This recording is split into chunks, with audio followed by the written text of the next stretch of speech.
Goeiemôre vriende. My naam is Pieter van der Merwe. Dit bly 'n voorreg om met jy te praat, soos ons al amper, meer as 6 jaar doen, oor die koms van die Here en oor die tye waarin ons lewe. Dinge gebeur teen 'n ontsettende toenemende tempo, en ons sien dit weer in die afgelope, ek wil sê 2, 3, 4 dae, wat die dinge in Sirië so verander, in ongelooflike regskuif vir goed wat die woord sê wat kom. Nou weet ons die hoofstad van Sirië is Damaskus. Jy kan gaan lees in Jesaja, Jesaja 17, ek dink is die eerste 2 verse wat gesê word oor Damaskus. En dit wat daar gesê word van Damaskus het nog nooit ooit gebeur. Dalk praat ons in die toekoms hieroor. Vanoggend praat ons oor iets anders. Ek het beloof dat ons gaan praat oor Matteus 24, spesifiek oor die gesprek wat die Here Jesus met sy disippels oor die eindtye gehad het. Ons het al hieroor gepraat, maar dis nodig dat ons maar so nou en dan weer gaan kyk daarna. Daar kom altyd nuwe goed oop en nuwe goed los, buitekant die woord wat ons kan sien, maar liewe land, dit werk hierin, op goed wat die woord vir ons sê. So, voor ons begin, kom ons bid net saam. Here, ek loof U vanoggend vir die seën daarvan, om hier te sit as U kind. Here, daar is soveel mense vanoggend, wat nie U kinders is nie, wat waarskynlik nie eers weet van U nie, wat in verwarring lewe, wat in vrees lewe. En ons dink veral ook aan die Midde-Ooste, en dit wat nou daar aangaan. Here, ons vra dat ons as bevoorregte mense, waarlik net meer en meer sal weet, wat dit is om U te dien, omdat U ons redder is, omdat U goed is, omdat U liefde, nie net vir ons is nie, maar vir die hele wêreld, ook vir hulle wat swaar kry. Mag U naam in ons geselsie vanoggend verheerlik word. Amen.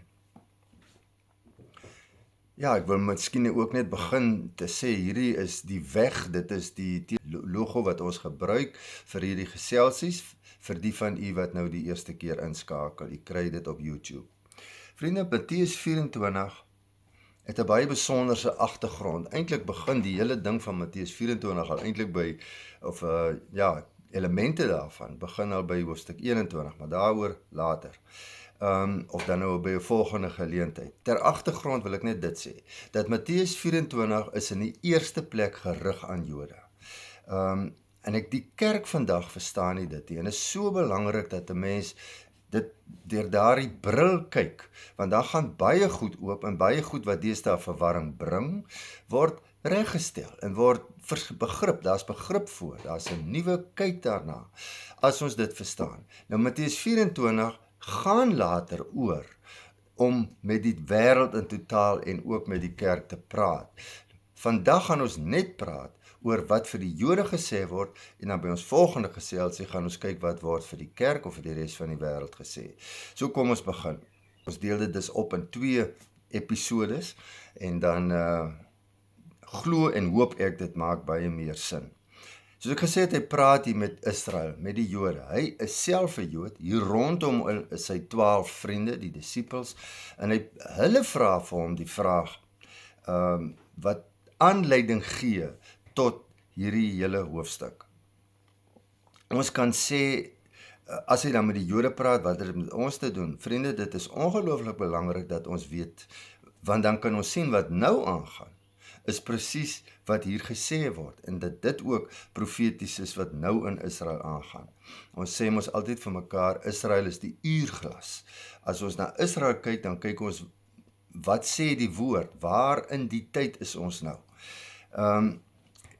En as ek sê, die tweede geselsies het ons die klem bietjie op die kerk. Nou goed, wat sê Jesus vir die Jode?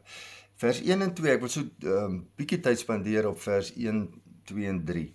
Dit begin met die fokus op die tempel. Die disippels is beïndruk met hierdie gebou. Nou moet ons onthou, hierdie gebou was 'n imposante, ongelooflike, mens kan nou baie terme, majestueus, wat ook al gebruik. Dit is die tempel wat die Herodes 'n klompe jare vroeër herstel het.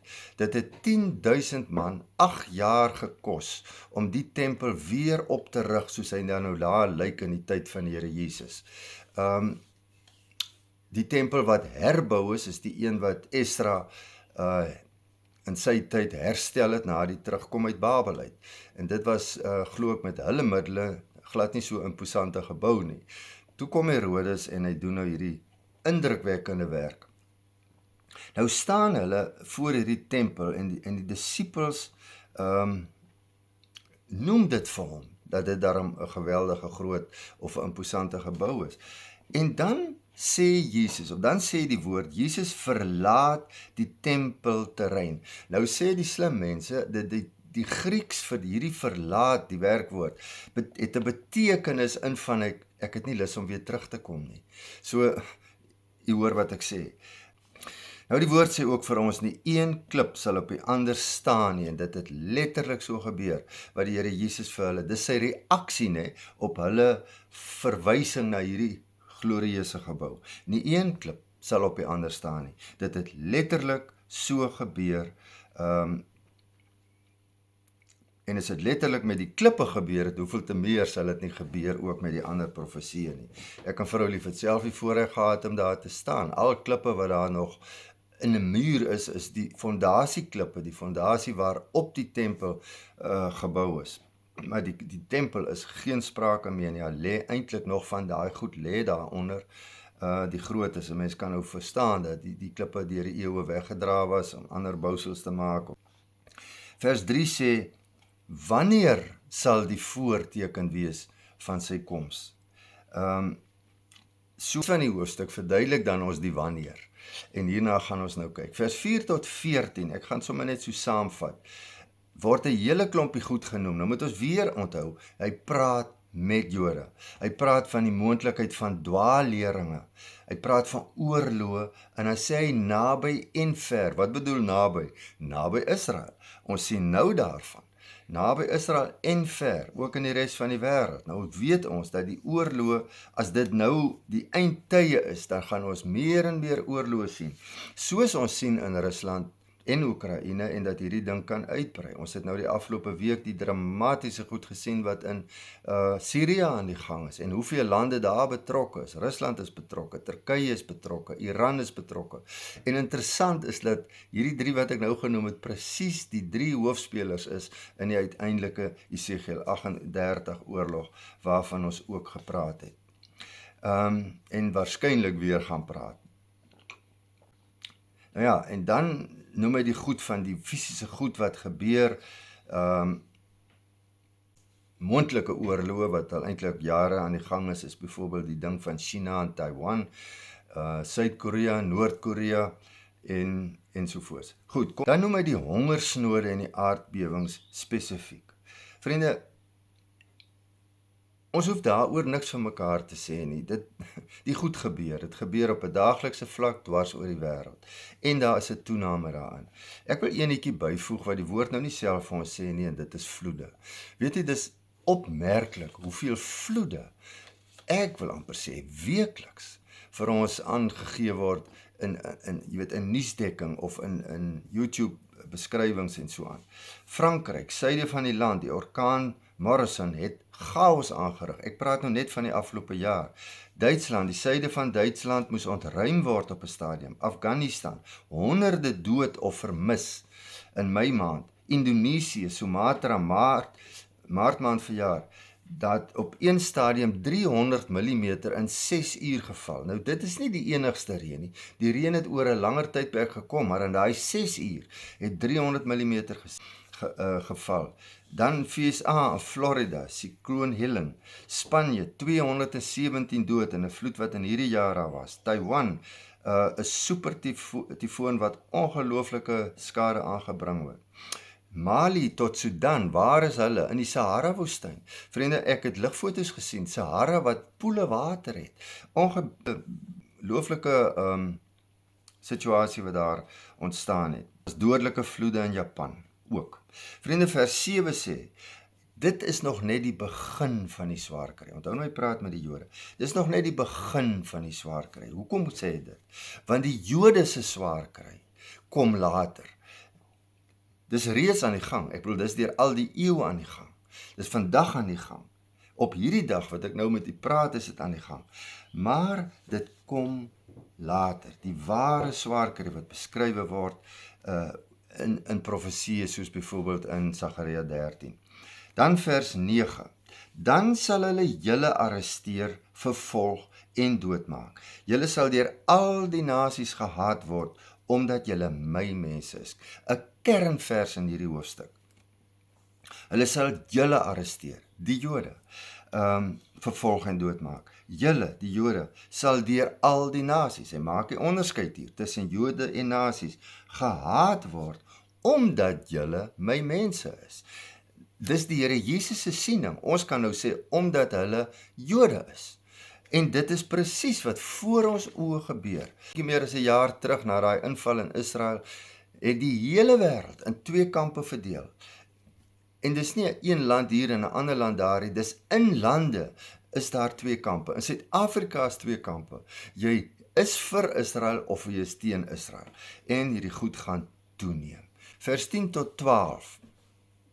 Waarsku julle dat baie van julle geloof of die afsweer van geloof. Nou ons kan dit nou op baie maniere sien ook, as hy praat met die Jode, dat dit te doen het met hulle wegkyk van die ou Torah. Ek bedoel, die Here Jesus weet mos nou dat die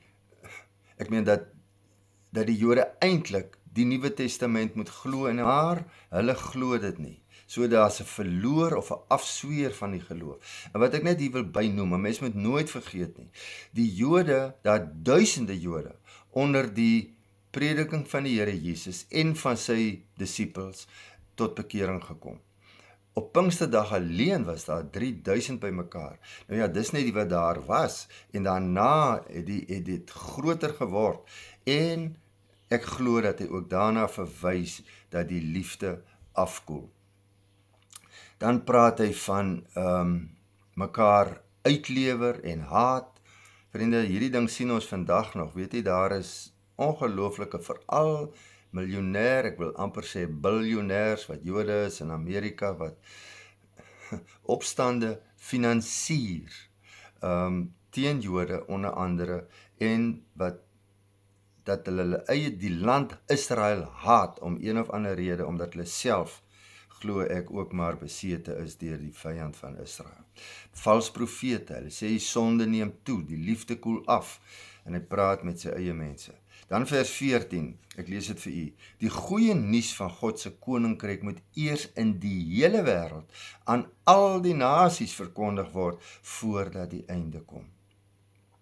Met ander woorde, hierdie is die tye wat ek vir julle voorspel gaan gebeur. Die goeie nuus van God se koninkryk moet eers in die hele wêreld aan al die nasies verkondig word voordat die einde kom. Met ander woorde, dit plaas die Jode in hierdie situasie dat hulle moet weet, die goeie nuus moet eers buitekant ook verkondig word. Ons belewe dit, prys die Here daarvoor. Vers 15, die afskuwelike ding wat in die tempel sal staan, hy noem dit ook die voorwerp wat verontheiliging veroorsaak. Dit word beskrywe in Daniël 9, vers 27. Daai ding gaan 'n ongelooflike effek hê in die Jode se lewe, want dit in die tempel in Jerusalem, dis die ding wat die Antichrist oprig. Nou, baie mense het baie idees daaroor al gehad in die verlede. Ek dink dit kristalliseer nou uit dat dit 'n ding sal wees, AI geïnspireerde ding, Artificial Intelligence, ekskuus vir die Engels, met ongelooflike mag. Dis definitief nie 'n lewende ding nie, want dit word 'n voorwerp genoem. Nou, die Antichrist gaan ook wees in die tempel, hy gaan voorgee dat hy God is, maar dan gebruik hy hierdie ding om sy vuilwerk te doen. En dan moet ons onthou, die kerk is weg wanneer hierdie goed gebeur. Met ander woorde, dis die Jode wat gaan bitter hê onder daardie besigheid. Dan vers 16, die mense van Judea moet na die berge vlug. Die mense van Judea vlug haastig, sê die woord. Vriende, as hulle daardie ding sien, wat dit ook al is, in die tempel, moet hulle vlug soos nog nooit tevore nie. Vers 21. Dit sal 'n tyd van groot verdrukking wees, erger as enige iets wat die wêreld ooit beleef het, of hierna sal beleef. Vriende, weer eens die fokus op die Jode. Weet jy, Ja, Sagaria 13 sê vir ons, 2/3 sal uitgemoor word. Dan vers 22 sê, as God nie daardie tyd ingryp en die tyd van swaar kry verkort nie, sal niemand dit oorleef nie. Maar terwille van sy uitverkore mense, wie is dit? Die Jode, sal dit wel verkort word. Vriende, ons moet altyd onthou, die kerk is nie meer hier wanneer hierdie goed gebeur nie, wanneer die antichrist, die kerk is weg. Hy gaan ons kom haal voor dit.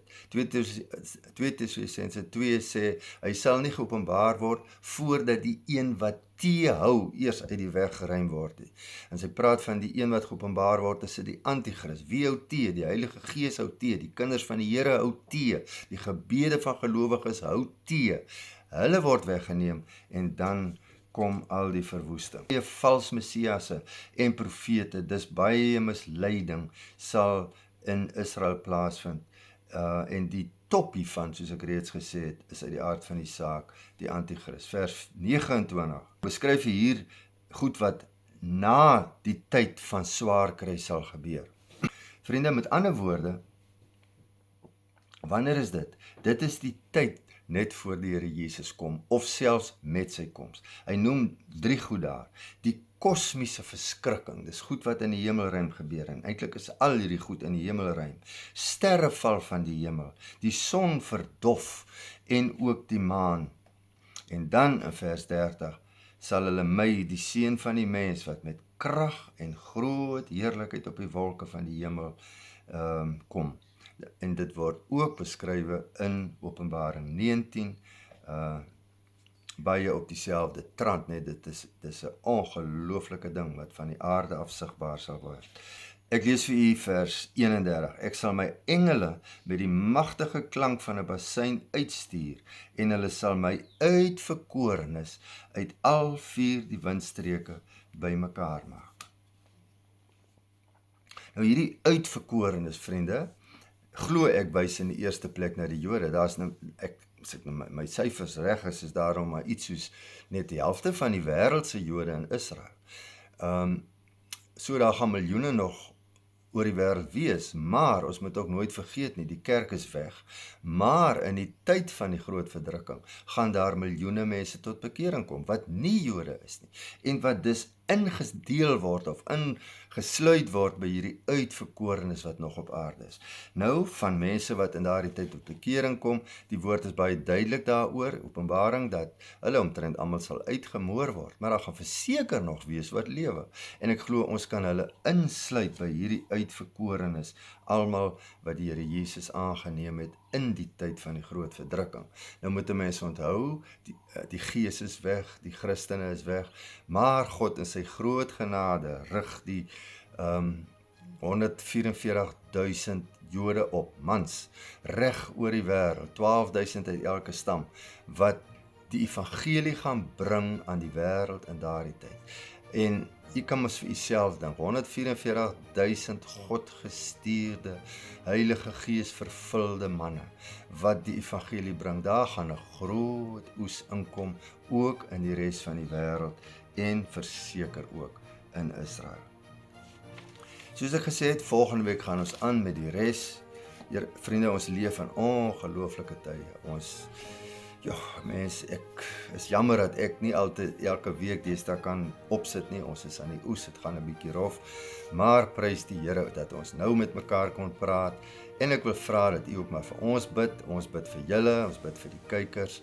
Ons bid dat hierdie tye, die Here hierdie tye en die betekenis daarvan regtig toenemend vir ons oopsluit. Mag die Here julle seën. Here, ek vra vanoggend dat hierdie wonderlike hoofstukke in u woord, Here, dankie dat dit vir ons opgeteken is, direk uit die mond van Jesus Christus homself. Here, ons eer u as die een wat die tye in u hande hou. Maak elkeen van ons se oë so oop, Here, dat ons nie net die moeilikheid sien wat rondom ons gebeur nie, maar die Here sien wat begeerig is om met ons te verenig in die bruilof met die Lam, en ons ook met hom. In Jesus se naam. Amen. Vrede vir julle.